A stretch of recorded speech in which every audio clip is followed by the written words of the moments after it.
আসসালামু আলাইকুম বন্ধুরা, কেমন আছেন? আজকে আসলে একটি ইম্পর্টেন্ট জিনিস নিয়ে কথা বলা। আজকে যে ইম্পর্টেন্ট জিনিসটা সেটা হচ্ছে ডায়াবেটিস।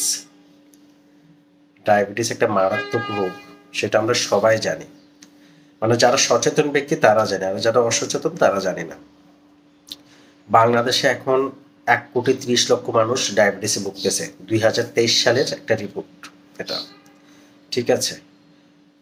বাংলাদেশের মোট মৃত্যুর 10% মানুষ মারা যায় ডায়াবেটিসে, এবং গ্রামে 14% মানুষ, ঠিক আছে, ডায়াবেটিসে ভুগতেছে।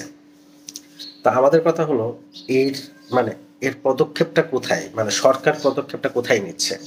ঠিক আছে, মানে এই ডায়াবেটিস রোগ যে একটা মহামারী আকারে ধারণ করেছে বাংলাদেশে, হুম, তা মানে বাংলাদেশের সরকারের পদক্ষেপ কোথায় এটার?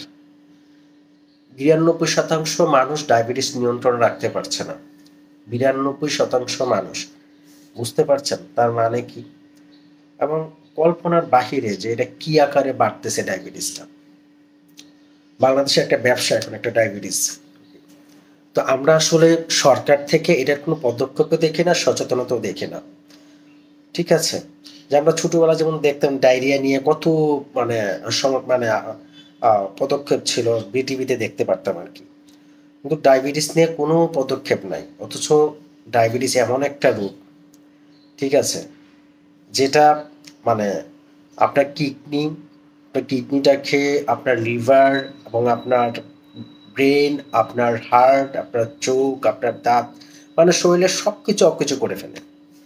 ঠিক আছে, ডায়াবেটিস যদি অনিয়ন্ত্রণে থাকে সব কিছু অকেজো করে ফেলে।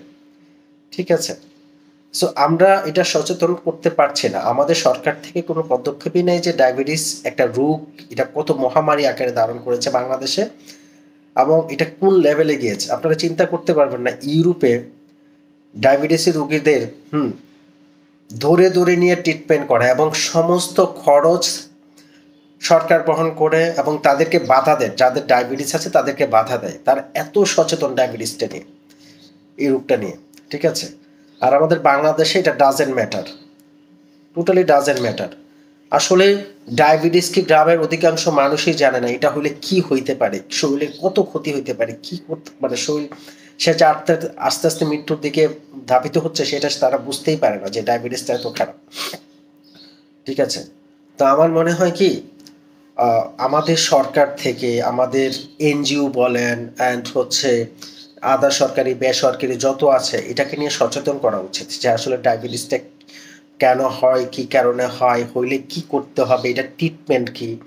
ঠিক আছে, এগুলো সরকার থেকে আসা উচিত।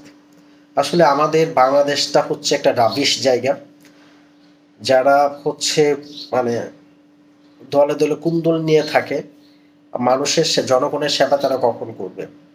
অথচ বাহিরে দেখেন, আমি তো বললাম যে ইউরোপ কান্ট্রিগুলোতে আপনাকে ডায়াবেটিসের ভাতা দেয়, আপনাকে জোর করে ট্রিটমেন্ট করাতে নিয়ে যায়, এবং তাদেরকে একটা শিডিউল থাকে প্রতি মাসে যে ডায়াবেটিস টেস্টের জন্য না গেলে তার পুলিশ এসে বাসা থেকে নিয়ে যায়। ঠিক আছে, এত সচেতনমূলক মানে কাজ করে বাইরের কান্ট্রিগুলা। আর আমাদেরকে Bangladesh, this is too much.